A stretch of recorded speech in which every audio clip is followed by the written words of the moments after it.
जय सिया राम। मैं हूं पंडित अरविंद गौड़। स्वागत करता हूं आपका अपने YouTube चैनल ज्योतिष विद अरविंद गौड़ में। और हमारे आज की चर्चा का विषय है शुक्र का राशि परिवर्तन। शुक्र ग्रह निकट भविष्य में 8 दिसंबर को अपनी राशि धनु से बदल के मकर में जा रहे हैं और दोपहर को 2:05 को वो मकर राशि में चले जाएंगे। इसका सभी लग्नों पर क्या प्रभाव होगा, इसी संबंध में आज का वीडियो है और इस विषय को थोड़ा सा अलग तरह से समझने का प्रयास करेंगे। ये 19 दिसंबर को वक्री हो जाएगा और फिर धीरे धीरे 30 दिसंबर को वापस धनु राशि में ही चला जाएगा। तो आज का वीडियो केवल 8 दिसंबर से 30 दिसंबर तक का है, जब ये धनु में जाएगा और फिर वापस कब मकर में आएगा इसकी चर्चा फिर कभी करेंगे। तो एक खास बात हो रही है, ये इतनी साधारण बात नहीं है कि शुक्र जो है अपनी राशि बदल रहे हैं। तो अभी तक वो धनु राशि में हैं और जब जाएंगे तो मकर में जाएंगे। और मकर राशि में एक विशेष बात यहाँ पर यह है वो कि वहीं पर शनि देव स्वग्रही हैं। फिर से समझिए कि वहाँ शनि देव स्वग्रही हैं और शुक्र उनको ज्वाइन करेंगे और शुक्र की और शनि की युति बनेगी। शुक्र शनिचर दोनों इकट्ठे होंगे एक राशि में, दोनों मित्र राशि, शनि की अपनी शुक्र की मित्र। और एक और विशेष बात हो रही है कि लगातार इस पूरे समय में राहु की भी मित्र दृष्टि यहां पड़ती रहेगी। राहु की 9वीं दृष्टि शुक्र पर और शनि के कॉम्बिनेशन पर पड़ती रहेगी। तो थोड़ा आसान शब्दों में मैं कोशिश करता हूं, ये बात समझ में आनी चाहिए। एक आदमी जो पहले से ही बड़ा ताकतवर है, जिसका नाम है शनि, वो अपने घर का मालिक है, वहां पे ताकतवर होकर के बैठा है। शनि के अपने भी विशेष कुछ गुण हैं, जिसमें कठोरता, विच्छेदात्मक प्रकृति यानी सेपरेटर है। वो जिस भी ग्रह या भाव के साथ बैठता है उससे संबंधित सुखों को कभी कभी कम भी करता है, लेकिन उसमें अपूर्व ताकत है, बहुत बल है। अब राहु एक और ग्रह है जो शनि के साथ मित्र है और उसकी शनि पर पूर्ण दृष्टि है, यानी वो शनि को सपोर्ट भी कर रहा है, मित्रता निभा रहा है, शनि की सामर्थ्य को और बढ़ा रहा है। अर्थ क्या निकला?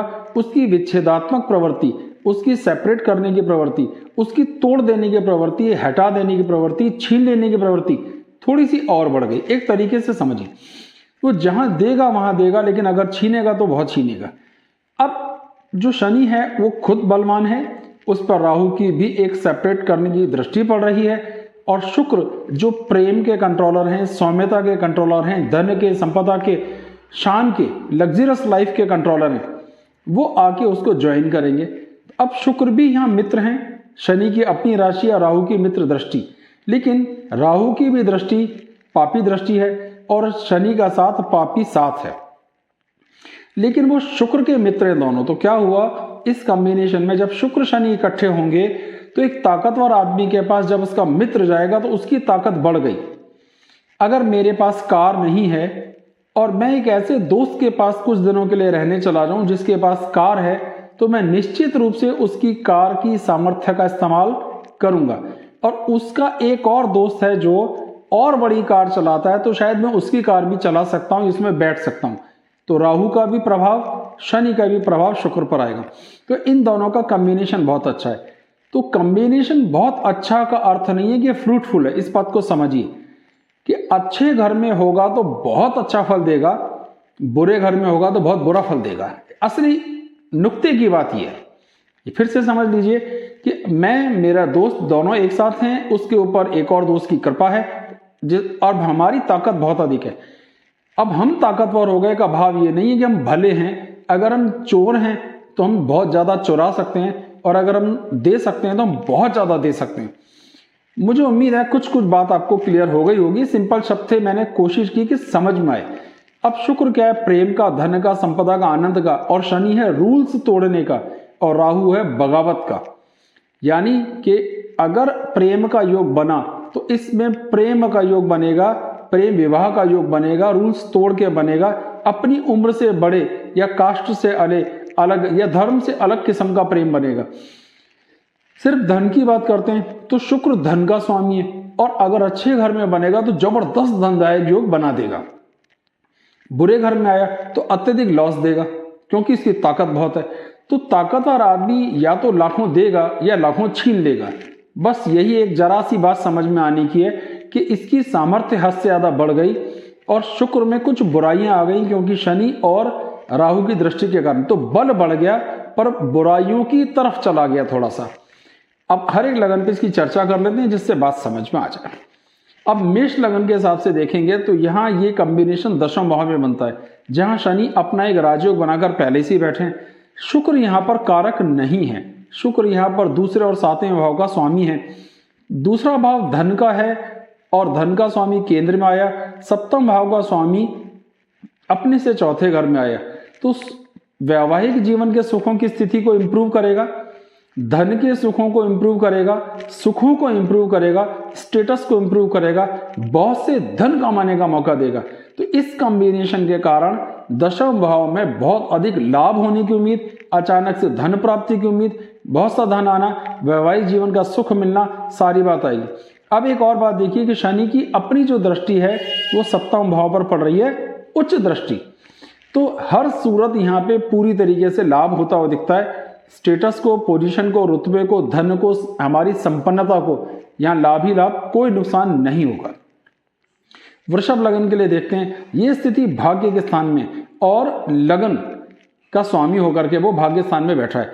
अब लगन का स्वामी भाग्य के साथ बैठा है, भाग्य भाव में बैठा है, भाग्य के स्वामी के साथ बैठा है, और राहु लगन में बैठकर यानी वृषभ में बैठा है, एक शुक्र की राशि में बैठ के शुक्र को देख रहा है।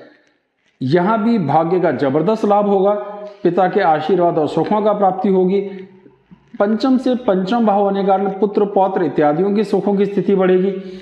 तो संतान से सुखों का योग बनेगा, संतान की संतान से सुखों का योग बनेगा, भाग्य का योग बनेगा, पिता के आशीर्वाद, पिता के से मिलने वाले धन का योग बनेगा। सेहत, व्यक्तित्व, पर्सनैलिटी और सुंदरता में बहुत निखार आएगा। बहुत से मौके यहाँ पे आपको मिलेंगे जो जिसे हम भाग्य से मिलने वाला मौका कहते हैं। तो ये बहुत अच्छा है इस लगन के लिए भी। अब बात आती है मिथुन लगन की। अब मिथुन लगन के लिए ये कॉम्बिनेशन चला गया 8वें घर में। अब ये खराब हो गया। क्यों खराब हो गया? कि शुक्र यहां जब जाएगा और अब जो जिस घर में है वहां अचानक से धन की हानि करवा सकता है, बहुत सा धन ब्लॉक हो सकता है शुक्र के कारण। कुछ स्वास्थ्य की समस्याएं भी साफ साफ देखने में आ सकती हैं जो हमारे यूरिन या यूरिन वाले पोर्शन से संबंधित हो सकती हैं, तो हमें इसके लिए तैयार रहना है। तो यहाँ धन का खर्च ज़्यादा होगा, आपकी जमा पूंजी ब्लॉक होगी, आपको कुछ और तरह के लॉसेस हो सकते हैं, हेल्थ इश्यूज भी देखने में आ सकते हैं। तो मिथुन के लिए ये अच्छा नहीं रहेगा। अब कर्क लगन के लिए देखते हैं। तो कर्क लगन के लिए कहाँ आएगा? केंद्र में बैठेगा, सप्तम भाव में, और वहां ये राजयोग की स्थिति है। तो वैवाहिक जीवन के लिए, धन के लिए, आमदनी के लिए, सुखों के लिए ये बहुत ही सुंदर योग बनाएगा। यहाँ जिनके लिए प्रेम पहले से चल रहा है उनके प्रेम के रिजल्ट्स आने की संभावना बढ़ जाएंगी। उनकी बात जो अब तक नहीं मानी जा रही थी शायद मानी जा सकती है। कुछ को कुंडली में अगर योग है तो नए सिरे से प्रेम का योग पैदा हो सकता है। कुल मिलाकर किसी तरह का कोई नुकसान होने की उम्मीद बिल्कुल नहीं है, लेकिन थोड़ी सी वैवाहिक जीवन में शरारतों की उम्मीद बढ़ जाएगी। आपको उसके लिए थोड़ा सावधान रहना है। थोड़े से मनमुटाव, कुछ चीजों का क्लैरिफिकेशन देना पड़ सकता है जिसका आपको ध्यान रखना है, लेकिन कुल मिलाकर बड़ा फायदेमंद है। ज्यादा कोई नुकसान की स्थिति यहाँ पे नहीं आएगी। लगन के लिए देखते हैं तो ये छठे घर में बनेगा, और छठे घर में स्थिति क्या है कि वो शुक्र तीसरे और 10वें भाव का स्वामी है। दशम भाव का स्वामी का छठे घर, 6, 8, 12 में जाना भी शुभ नहीं, और तीसरे भाव का स्वामी का भी जाना शुभ नहीं। तो निश्चित रूप से शत्रुओं का प्रकोप आप पे बढ़ेगा। उनसे समझौते करने में, उनकी समस्याओं को सॉल्व करने में, उनसे लड़ने झगड़ने में, या किसी तरह के जैसे कहते हैं ना वो सेटलमेंट्स में आपका बहुत सा पैसा खर्च करवा देगा। कुछ इलाज या किसी को पैसा देना पड़ सकता है, और वो जो पैसा आप देंगे उस पैसे की रिकवरी होने में भी दिक्कतें आएंगी। कुल मिलाकर ये ज्यादा फायदे का सौदा नहीं है। तो आपके लिए, सिंह वालों के लिए यह सावधानी की जरूरत पड़ेगी, और इस सावधानी के लिए उन्हें शुक्र के बीज मंत्रों का जाप करना चाहिए जिससे उन्हें लाभ हो सकता है। अब बात आ जाती है कन्या लगन वालों के लिए। कन्या लगन वालों के लिए ये त्रिकोण में बैठेंगे और पंचम भाव में इसकी स्थिति आएगी और भाग्य का स्वामी होकर के बैठेगा। लेकिन फिर भी कहीं ना कहीं ये सही मौके पे सही फैसले लेने की सामर्थ्य को गड़बड़ा देगा। सही मौके पे सही फैसला नहीं, जोश ज़्यादा, उग्रता ज़्यादा, बच्चों के साथ तालमेल की कुछ कमियां, डाइजेशन से संबंधित कमियां देखने में आएंगी, परिवार के साथ कट ऑफ होने की स्थितियां देखने में आएंगी, भाग्य का सपोर्ट, पिता का आशीर्वाद मिलने में भी कुछ कमियां देखने में आएंगी। तो कुल मिलाकर कन्या लगन वालों के लिए भी अच्छी स्थिति नहीं है, वहां भी दिक्कतें साफ साफ देखने में आएंगी। क्या क्या आएंगी वो मैंने बयान कर दिया। वही बात, उपाय शुक्रदेव के बीज मंत्रों का जाप करना काफी होगा, क्योंकि 20-22 दिन की बात है, इसे निकालने के लिए यही तरीका सबसे बढ़िया है। तुला लगन की बात करते हैं तो तुला लगन के लिए चौथे भाव में ये स्थिति बन रही है, बहुत अच्छी स्थिति है, सुखों को लेकर, मकान वाहन को लेकर के। अब लगन का स्वामी चौथे भाव के स्वामी के साथ जुड़ रहा है, बहुत अच्छी स्थिति है, लेकिन अष्टम भाव का स्वामी भी है। लेकिन रूल ये कहता है कि तुला लगन में शुक्र को अष्टमेश नहीं गिना जाता, क्योंकि वो लग्नेश है। तो ये स्थितियां यहाँ पे बिल्कुल अच्छी हैं, धन के लाभ के लिए, मकान के लाभ के लिए, वाहन के लाभ के लिए और किसी तरह के आनंद के लिए। प्लस वो सप्तम भाव से दशम भाव है, इसलिए वैवाहिक जीवन को भी परोक्ष अपरोक्ष रूप से प्रभावित करेगा। तो किसी तरह का कोई नुकसान तुला वालों को नहीं है, बल्कि बहुत अधिक फायदे, बहुत सारे मौके, बहुत सारे अवसर मिलते हुए दिखाई दे सकते हैं। वृश्चिक वालों के लिए भी काफी अच्छा रहेगा, क्योंकि तीसरे घर में बनेगा। तीसरा घर हमारी सामर्थ्य का, दमखम का है। अब 12वें घर का कंट्रोलर बनके 12th हाउस का जो कंट्रोलर होता है, जहाँ पे जो शुक्र हैं, वो न्यूट्रल काउंट किया जाता है, उसकी ज्यादा सामर्थ्य अलग प्लस माइनस नहीं गिरी जाती। वो जहां बैठता है, जिस ग्रह के साथ बैठता है, उस हिसाब से उसका आकलन किया जाता है। और वो सप्तम भाव का भी स्वामी, अपने भाव से 9वें गया, तीसरे घर में आया। तो वृश्चिक के लिए स्थिति खराब नहीं है, बहुत से मौके कमाने के, भाइयों के साथ तालमेल और सहयोग बनेगा, जिसका आपको लाभ होगा। फिर भी कुछ हद तक एवरेज यूं है कि खर्चे भी होंगे, लेकिन खर्चे भी मेंटेन होंगे, वैवाहिक जीवन की स्थितियां इंप्रूव होंगी, आपको आपकी मेहनत का फल मिलेगा, भाई बहनों के साथ आपके तालमेल की स्थितियां ठीक होंगी। थोड़ा जो तकलीफ देखने में आएगी वो आएगा, किसी एक्स्ट्रा की एंट्रेंस आपके जीवन में हो सकती है, यानी एक्स्ट्रा मैरिटल अफेयर की चर्चा में कर रहा हूं। जब थोड़ी सावधानी रखेंगे तो कमोवेश इस दोष को लगने से बच जाएंगे, इस कलंक लगने से आप बच जाएंगे। वैसे भी शुक्र पर जब राहु की दृष्टि पड़ती है तो इसे कलंक योग भी कहते हैं। ये कहीं ना कहीं वैवाहिक जीवन के खींचतान भी दे देता है, कभी कभी, सबको नहीं देता पर कुछ लगनों को होता है। बात आ गई धनु लगन की, तो दूसरे भाव धन भाव में स्थिति बनकर के आएगी, और वो आमदनी के घर का कंट्रोलर है, 11वें घर का। 11वें घर का और दूसरे घर का कैसे भी किसी भी तरह संबंध बनता है तो जबरदस्त धनदायक योग बन जाता है। दूसरा घर धन का ही है और 11वां घर आमदनी का। धन का स्वामी धन के भाव में स्वग्रही है शनि, और आमदनी का स्वामी शुक्र उसके साथ बैठा है। तो ये बहुत अच्छी स्थिति हो गई, यहाँ बहुत सा धन प्राप्त होने का अवसर मिल सकता है। अब यहाँ से जो राहु की दृष्टि पड़ रही है, छठे भाव में जो राहु बैठते हैं, वो शत्रुओं पर विजय प्राप्त करने का मौका देंगे, कुटुंब का जबरदस्त सहयोग मिलेगा, धन कमाने के, ये अचानक से धन प्राप्ति के बहुत सारे योग बनेंगे। कोई नुकसान, कोई परेशानी होती हुई यहाँ पे नहीं दिखाई देती। धनु के लिए भी इसका योग बहुत सुंदर रहने वाला। मकर के लगन में बनेगा, यहाँ शनि अपना राजयोग पहले से बना के बैठे हैं, और शुक्र भी यहाँ केंद्र त्रिकोण के हिसाब से अतीव शुभ स्थिति में है। फिर भी वो आपकी हेल्थ को थोड़ी दिक्कत दे सकता है। अच्छा है, सब कुछ बढ़िया है, लेकिन आप में दंभ, आप में अकड़ देगा। इसका नुकसान ये होगा कि आपको सेहत की, डाइजेशन की कुछ तकलीफें इस दौरान बढ़ सकती हैं। वैवाहिक जीवन में भी कुछ हल्की फुल्की खींचतान देखने में आ सकती है, क्योंकि उसने आपके व्यक्तित्व में दंभ भर दिया है, अकड़ भर दी है, जिद भर दी है, सौंदर्य का इस्तेमाल करने का ढंग भर दिया है। तो जिसके कारण आप अपने व्यक्तित्व का नेगेटिव इस्तेमाल कर सकते हैं। बहुत अधिक नुकसान तो नहीं होगा, पर स्वास्थ्य को लेकर, डाइजेशन को लेकर के कुछ दिक्कतें, सिर पे थोड़ी चोट, सिर दर्द की थोड़ी बहुत शिकायतें, यानी सिर में दर्द, सिर पे किसी तरह की हल्की फुल्की चोट लग जाना भी देखने में आ सकता है। तो थोड़ी सावधानी बरतेंगे तो बात बन जाएगी। स्टेटस के लिए, संतान के लिए ऑन दी होल फायदेमंद साबित होगा, उसकी तकलीफें नहीं है। अब बात आ जाती है कुंभ लगन वालों के लिए, ये 12वें घर में आएगा। अब 12वां घर है खराब, अचानक धन हानि का योग बन सकता है। बहुत सा पैसा आने वाला था, एकाएक ब्लॉक हो गया। बहुत सा पैसा सही जगह खर्च करने वाले थे, ब्लॉक हो गया। कुछ पैसा हमने दिखावे में, शान में, अकड़ में खर्च कर दिया। कुछ पैसा केवल और केवल किसी को सहयोग देने के नाम पर हमने खर्च कर दिया। तो वजह बहुत सारी हो सकती है। लेकिन कुछ हद तक भाग्य की भी हानि होगी, सुखों की भी हानि होगी, धन भी बहुत सा खर्च होगा, वो आनंद प्राप्त नहीं हो रहा जो होना चाहिए। कुछ कोर्ट वोट जैसा, हॉस्पिटल जैसे भी झंझट हो सकते हैं, तो बहाने बहुत सारे बन सकते हैं।